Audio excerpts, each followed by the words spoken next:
Olá, meus alunos. Aqui é o professor Renato e estamos de volta com mais uma aula de matemática do terceiro ano.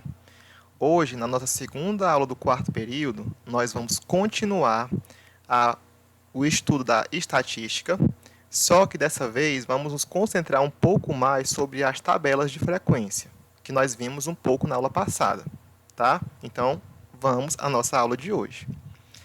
Bom, as tabelas de frequência, como nós vimos na aula anterior, pessoal, ela possibilita, né, uma organização dos dados, né, para que nós tenhamos a leitura mais rápida e condensada dos resultados obtidos em uma pesquisa.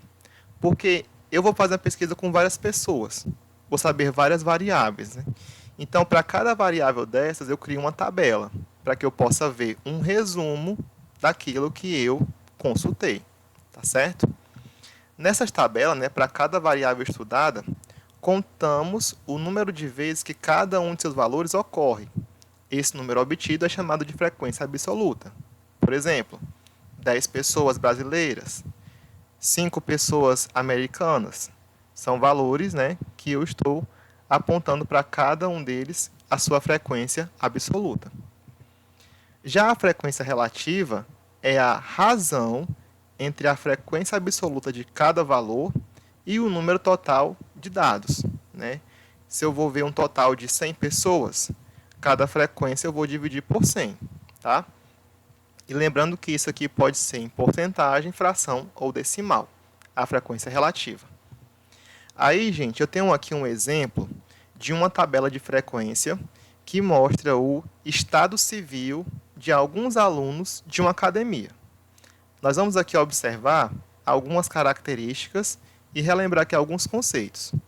Bom, aqui na primeira coluna eu anotei a variável, que é o estado civil dos alunos. Aí, quais são os possíveis valores que posso colocar aqui? Bom, o estado civil que a gente conhece são solteiro, casado, a pessoa está viúva ou a pessoa se divorciou, né? Que é o divorciado. Esses foram os valores que foram informados. Aí, quantas pessoas disseram que eram solteiros? 8. Então, 8 é a frequência absoluta do valor solteiro, tá certo? Quantas pessoas eram casadas? 12 é a frequência absoluta. Quantos eram viúvos? 2. E quantos eram divorciados? 3. Se eu somar todas essas frequências, eu vou obter o total da amostra, que é 25 pessoas, tá certo? Aí, lembrando, como é que eu faço a frequência relativa? Eu vou pegar a frequência absoluta de cada valor, certo? E vou dividir pelo total. No caso aqui, a frequência absoluta foi 8, então vai ser 8 dividido por 25, que é o total aqui da minha tabela. Então fica 8 sobre 25, que se eu dividir, vai dar 0,32, que é a mesma coisa que 32%. No caso dos casados, eu tenho 12 no total de 25. Dividindo, eu vou encontrar 0,48, ou 48%. Quantos são viúvos? São 2, num total de 25, né? Aí, dessa fração, eu divido e encontro 0,08, que é em decimal, que é a mesma coisa que 8%. No caso dos divorciados, eu tenho 3 em 25, que, dividindo, eu vou encontrar 0,12, que é equivalente a 12%. Aí, vejamos, se eu somar os decimais todos aqui, eu vou encontrar o valor de 1. Se eu somar todas as porcentagens, eu vou fechar 100%. Se eu fizer isso, é porque as minhas frequências relativas estão corretamente escritas. Se por acaso faltar, pessoal, ou passar de 100, né, nas porcentagens, é porque alguma coisa deu errado, tá certo? Mas é isso. Então, nós vimos aqui uma tabela de frequência para uma variável, né, que o estado civil é chamado de qualitativa. Nós usamos nome para poder representar cada uma delas, tá certo? Aí vamos aqui fazer algumas considerações. Na tabela ao lado, podemos verificar que a variável apresentada é o estado civil dos alunos de uma academia. Sempre você vai observar isso aqui, gente, olha, ou no título ou na primeira coluna da tabela. O estado civil é uma variável qualitativa nominal, porque não expressa ordem, tá? e eu estou usando nomes para poder destacar os seus valores. Os valores apresentados foram solteiro, casado, viúvo e divorciado. Todos são nomes, então por isso elas são qualitativas. Tá? Como não tem ordem, é nominal. O total de pessoas consultadas foi igual a 25. Como é que eu sei disso? Eu somei todas as frequências absolutas e anotei aqui no total na última linha. O estado civil mais frequente, o que quer dizer isso? Que mais apareceu foi o de casado, pois a frequência absoluta dele é igual a 12. 12 é a maior de todas as frequências, né, pessoal? Ou seja, equivale a 48% do total de pessoas. Viúvo é o valor menos frequente. Nós temos apenas 2, né? Segundo a tabela. Ou seja, duas pessoas, um total de 25, que representa a frequência relativa de 8%. É o menor de todas as porcentagens que eu determinei aqui. Aí a pergunta para vocês. Como seria uma tabela de frequência que representasse a altura ou o peso desses alunos? Bom, como é uma academia, geralmente o pessoal faz essas medidas quando alguém se matricula, para ver como é que está a sua evolução. Tá? A altura para ter o controle do IMC e o peso para ver se está aumentando ou diminuindo sua massa magra ou de gordura. Né? Mas vejamos o seguinte. Para a altura e peso, nós usamos números decimais. Como aqui, por exemplo, uma pessoa tem 1,60 m e uma massa de 75 kg e 300 gramas. Né? Outra pessoa tem 1,65 m de altura e pode pesar 56 kg e 600 gramas. Outra pessoa pode ter 1,58 m e pesar 48,900 gramas. E por aí vai. Todos são números decimais. Nesse caso aqui, pessoal, nós temos que a altura e peso são variáveis quantitativas contínuas, porque usam números decimais. Aí, nesse caso aqui, se você fosse fazer para 25 pessoas, ele ia ter vários valores diferentes. Então, se para cada valor tivermos uma linha, a tabela seria extensa. Vai que todo mundo tem altura diferente, né? Ficaria complicado. Nesses casos, nós utilizamos tabelas de frequências com intervalos de classes. Para que isso? Para resumir as informações. Aí vamos ver agora como é feito isso. Tabelas de frequência com intervalos ou classes, tá certo? Nesse tipo de tabela, os valores em cada linha aparecem agrupados em intervalos ou classes. O que é intervalo, pessoal? Tem um valor inicial e um valor final para ele. Veja o exemplo da tabela de peso dos alunos. Daqueles alunos da academia, eu fiz uma tabela de pesos e resumi ela assim. Pronto. O que você observa? Diferente da anterior, aqui eu não tenho valores nominais, eu tenho valores numéricos. E como eu falei para vocês que os pesos ou as alturas podem ser diferentes, assim, pouca coisa, eu vou agrupar elas em intervalos. Por exemplo, aqui, o primeiro intervalo de peso começa com 38 quilos e termina em 44 quilos. O segundo intervalo começa em 44 quilos e termina em 50. Já o último começou em 72 quilos e terminou em 68. Daqui a pouco eu vou explicar para vocês por que desses valores aqui, tá certo? Aí, nesse intervalo aqui, de 38 a 44, eu contei 4 pessoas. Né? Como assim? Uma pessoa pesa 38, outra pode pesar 40 quilos, 40 está entre 38 e 44, então ela vai entrar aqui na contagem, tá certo? Então, eu não tenho 4 pessoas com 38 e nem 4 pessoas com 44. Eu tenho pessoas que estão nessa faixa de peso. Entendido? Pronto.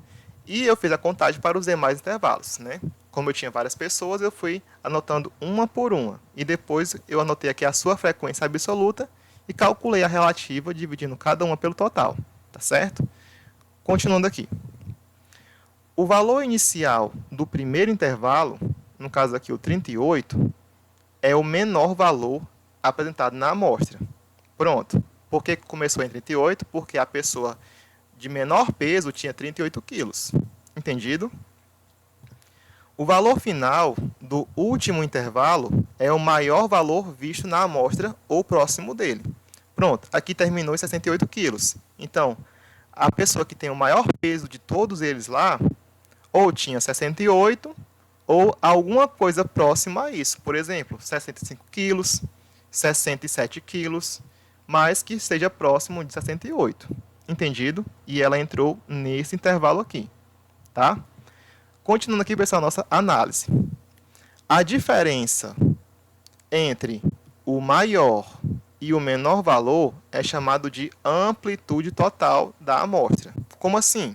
Bom, o maior valor que eu coloquei aqui na tabela foi 68 e o menor valor foi 38. Vamos aqui marcar isso para que a gente possa ficar lembrando, tá certo? 38 é o menor e 68 é o maior, tá certo?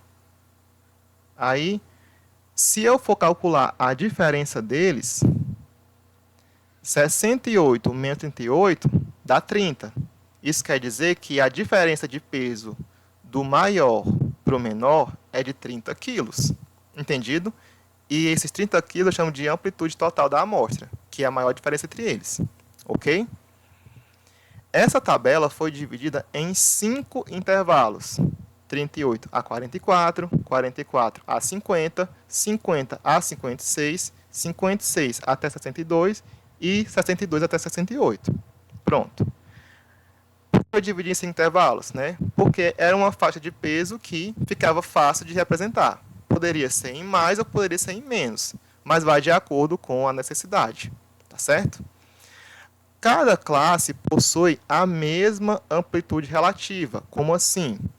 Que é a diferença entre o valor final e inicial do intervalo. Por exemplo, aqui o valor final é 44 e o inicial é 38. 44 menos 38 dá 6. Nesse outro aqui, o final é 50 e o inicial é 44. 50 menos 44 também é igual a 6. Aí por quê? Né? Porque a total é de 30 e eu dividi em 5 intervalos. 30 dividido para 5 vai dar igual a 6. Isso quer dizer que cada intervalo desse tem uma diferença de 6. Entendido? Ok. E ela é a mesma, pessoal, para todos os intervalos da minha tabela. Tá bom? Não tem nenhum a mais e nenhum a menos. Observe também que o valor final de cada classe, aqui por exemplo, 44, é sempre o primeiro valor da classe seguinte. 44 começa aqui. Por quê? Porque esse último valor, né, não está incluso nesse intervalo. Como é que você observa isso? Essa barrinha do lado do número indica que ele está presente ou contido no intervalo. E essa ponta, não. Por exemplo, aqui eu vou ter todos os pesos de 38 até mais ou menos 43,900 gramas. Se a pessoa tiver 44 quilos, ela já vai para o segundo intervalo. Entendido? Aí vejamos aqui. Na tabela, um indivíduo que tem 56 quilos e 600 gramas foi agrupado no intervalo de 56 a 72 quilos. Por quê? 56,6 é maior que 56, né? Mas é menor que 72, então ele faz parte desse intervalo. Então eu fui lá e marquei um tracinho aqui, que ele está aqui presente. No caso de um indivíduo que tem massa de 50 quilos, ele será agrupado no intervalo de 50 a 56. Por quê? Lembre que 50 é o limite. Se ele chegar em 50 ou passar, ele vai para o intervalo seguinte, tá certo? Que inicia em 50. Então, observem sempre isso. Nunca pode ser o máximo que tiver aqui, tá? Tem que estar entre o intervalo. Se ele for exatamente esse ou um pouco maior, ele vai para o intervalo seguinte. Um exemplo aqui, uma pessoa que pesa 60 quilos, ela vai estar entre 56 e 72. Se ela pesar 72 quilos, ela vai para o próximo intervalo. Entendido? O intervalo aqui mais frequente, o que mais apareceu pessoas, né, foi de 50 a 56. Nós temos aqui, gente, 9 de frequência absoluta. Ou seja, 36% do total. Aí, como é que eu faço para dar esse valor aqui, né? Só lembrar, você vai dividir 9 por 25, que vai dar 0,36, que é 36%. Ok? Os intervalos menos frequentes, por que os? Porque foram 2. Foram os de 44 a 50 quilos, certo? E 56 a 62 quilos, que deram cada um a frequência absoluta de 3 e relativa de 12. Foi o mesmo, tá? Aqui tem a mesma quantidade de pessoas nessas duas faixas de peso. Entendido? Então, pessoal, eu espero que vocês tenham compreendido como analisar uma tabela de frequência com intervalos, tá certo? E para isso, a gente vai agora fazer uma atividade em que vocês irão fazer a análise de algumas tabelas, tá? E também a construção. Ela está no nosso livro na página 38, tá certo? São as questões 4, 5, 6 e 9. Na questão 4, você vai precisar consultar a tabela que está na página 36 do livro, que é essa aqui, tá certo? E nessa questão você vai responder essas perguntinhas aqui de acordo com o que você está vendo de informações, tá certo?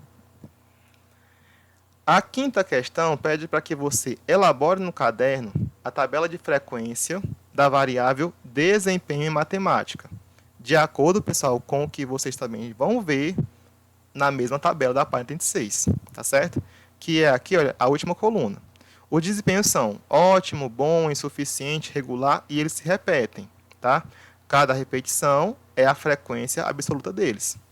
Aí você vai construir uma tabelinha igual a essa. Aí você vai ver quantos foram ótimos. Aí você conta e bota a frequência. E depois calcular a frequência relativa, dividindo a absoluta pelo total, que no caso são 25 também. Ok? Quantos foram bons? Conta e depois você dá a frequência absoluta e a relativa. Geralmente coloquem a relativa em fração, né? E em porcentagem, tá certo? Aí você termina a tabela. Na sexta, você vai fazer quase a mesma coisa, só que para agora a variável altura. Nessa tabela aqui, as alturas estão aqui nessa coluna, ó, a altura. Aí você vai ver que alguns se repetem, alguns são próximos, então por isso nós colocamos aqui intervalos para que você possa encaixar, né, cada valor aqui dentro deles. Por exemplo, a primeira pessoa aqui, o Antônio, tem 1,56. Aonde que ele vai ser contado? 1,56, ele está no final do segundo intervalo e no começo do terceiro. Então, como ele tem exatamente 1,56, ele vai entrar, olha, no terceiro intervalo. Você marca aqui um tracinho e depois você, concluindo toda a tabela, vai botar aqui a frequência absoluta. Fez a contagem de todos, bota a frequência absoluta e depois calcula a relativa. Tá certo? Pronto. Feito isso, está concluída a questão. A questão 9, pessoal, é a última da página. Ela vai ter lá um texto, tá?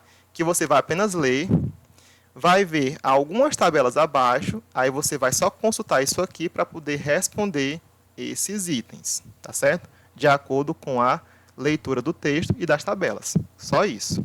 Então, pessoal, essa atividade deverá ser feita até sexta-feira, dia 23, tá? Para que vocês possam acumular os pontos do quarto período, tá? Então, pessoal, é isso. Espero que tenham gostado e entendido o conteúdo e façam bons estudos e até a nossa próxima aula.